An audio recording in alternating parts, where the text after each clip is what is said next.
Hey guys, COREROSS and Rainbow Six News. So, Rainbow Six Siege 2 is going to be announced in just 7 days' time, or at least that's what leakers are telling us. And things do appear to be lining up pretty well for this. First of all, we've had a story comic that came out, with the main plot being that Rainbow Six was about to be shut down, and the only person who could have stopped it was killed in that very comic. And now we have an in-game event, which is the assault on Hereford base, and whether you lose or win as Team Rainbow, Hereford is entirely destroyed with massive explosions. Now, originally I thought, and I think most people thought this, that meant that Hereford was going to get another rework, and that made sense. But also, Hereford is the HQ of Team Rainbow. The event actually sees the destruction of potentially the entire HQ and killing of the majority of Team Rainbow operators. With all of this together, what we might be seeing is basically a poetic end to Rainbow Six Siege, where the first thing you ever hear is, "As of this moment, my program is reactivated, and I am handing over command of all global field operations to you." And the last thing you might hear in Rainbow Six Siege is the program has been shut down. Not to mention, we had the introduction of Demus a couple of years ago, and his entire goal was to eliminate every Rainbow Six Siege operator one by one. And this might be that story playing out, and it would have probably taken at least 3 years to develop a Rainbow Six Siege sequel. This would then set up a time jump where perhaps 20 years goes by and then Rainbow Six is reactivated again, and we probably be introduced to yet another cinematic where this time it is the new Six saying the program has been reactivated. This would then lead to a new roster of characters and the ability to do more futuristic gadgets and weapons.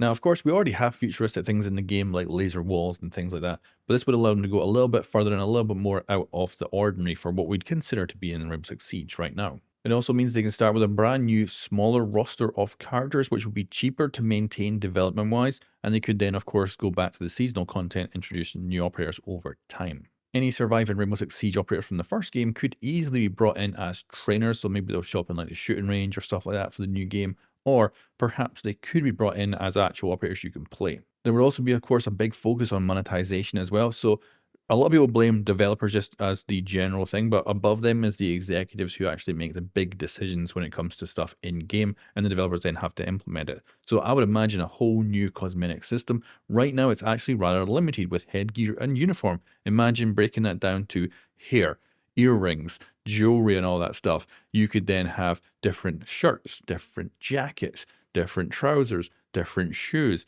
and you could make the customization far more intricate. And of course, all those pieces would then have to be bought separately and probably at a higher price. But they would need to introduce a whole new monetization system with the new game, because that would just be the executives' like thing. They would have to say, we need this, and developers would have to then make it. And then a big question would be, would this be using a new game engine? So right now, Rainbow Six Siege uses what is used for the Assassin's Creed engine. Not the best, I think, for FPSs, but they've made it work over the years. And its defining feature has definitely been a destruction, which I think is a key success for Rainbow Six Siege. Now, recently there was X-Defiant, which was based on the engine used for things like The Division, but they had huge problems with people dying behind cover. Now, in Rainbow Six Siege, you just could not have that, and they were never able to fix that netcode, even though they built it from the ground up. So I do worry if, and some of the rumors say that they're going to switch over to the Division engine.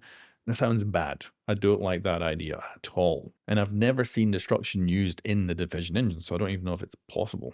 Now, let's do the reality check. So first of all, I've not seen the year 10 roadmap, so I don't know what is planned for the entire year. However, I think it's going to be pretty similar to year 9 with just a few additional bits, and those additional bits are actually things they probably produced during year 9 and pushed into year 10. So it'll look like a slightly bigger year than normal, but nothing groundbreaking. There's a few reasons why I think this is the case, and this is why we're doing this reality check in this video, because I think a lot of people are going to be very disappointed when Siege 2 doesn't show up.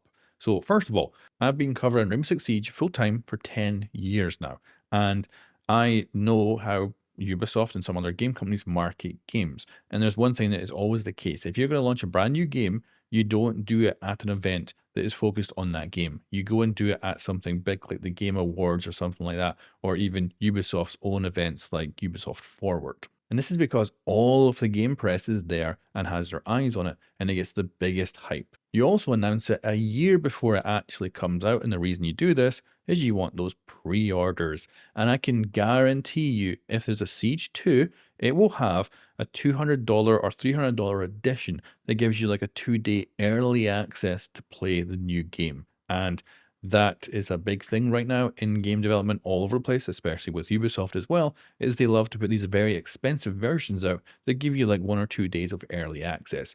And for something like Siege, with its player base, enough players would buy that to jump in early for a couple of days of gaming and would easily fork over that kind of money. Another thing is the people at the 6th Invitational and the people watching the 6th Invitational are already going to buy Siege 2 no matter what. It's pointless advertising. Not to mention, we already have credible leaks that they're going to be showing off Year 10 Season 1. And are you really going to overshadow that by actually announcing the sequel to the next game when you could do that as a separate event and bring in separate media? And that means your Season 1 gets its usual advertisement. And then, of course, your new game, which would be generally advertised to as many people as possible, would get its own separate announcement to build up its own individual hype. And then another thing is when it comes to leaks like this, and I've seen many of these over the years, they are, and for some reason as well, it's not the same leakers every single time. It's like different leakers come in and go all the time and stuff like that. But it's the same pattern for some reason that comes up, which is people will post a bunch of leaks and then they'll be like, here's the leaks for the next season. Here's some balance changes coming in the future, blah, blah, blah. And these all end up being confirmed and stuff. And then they have this big leak where this massive thing is coming and it's slightly believable, but it sounds incredible. And then it doesn't happen and people get disappointed. And this pattern repeats over and over again. And the reason for that is it makes a ton of money. And social media these days is incredibly monetized, with every interaction potentially bringing you in some money. And this kind of leak leading up to Year 10, say there's going to be a Siege 2, it's easily going to make over the entire span of TikTok, YouTube, tweets, whatever, it's going to be multiple hundreds of thousands of dollars that we get paid out for people pushing what is probably fake. So let's end this with a simple conclusion. I, first of all, think marketing-wise, this is not how Siege 2 would be revealed.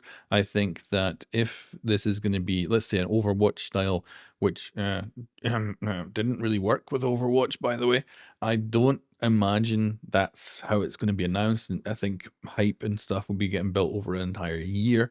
I could see it honestly being announced at something like the Game Awards or something big that is going to get a lot of eyeballs on it, because it wouldn't be going after the Siege audience because they're going to buy it, right?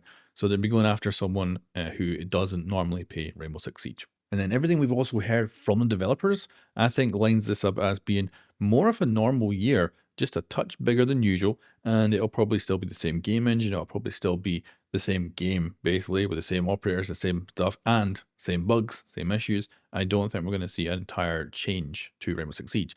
Now, if they were to go to an entirely new engine, that would mean an entirely new game. Like, why bother porting your current game over to a new engine when you can just build from the ground up an entirely new game? And like I say, that would then lead to it being a huge, momentous, hype building exercise over an entire year to say Siege 2 is coming and this is what you can expect. So no, Rainbow Six Siege 2 is not coming. Now, of course, I've not seen the Year 10 roadmap, so maybe I end up being wrong, but I think we're just going to see a slightly better year than Year 9. And the leakers will walk away with a lot of money from this fake, but I hope that means you guys will restock your supply of salt.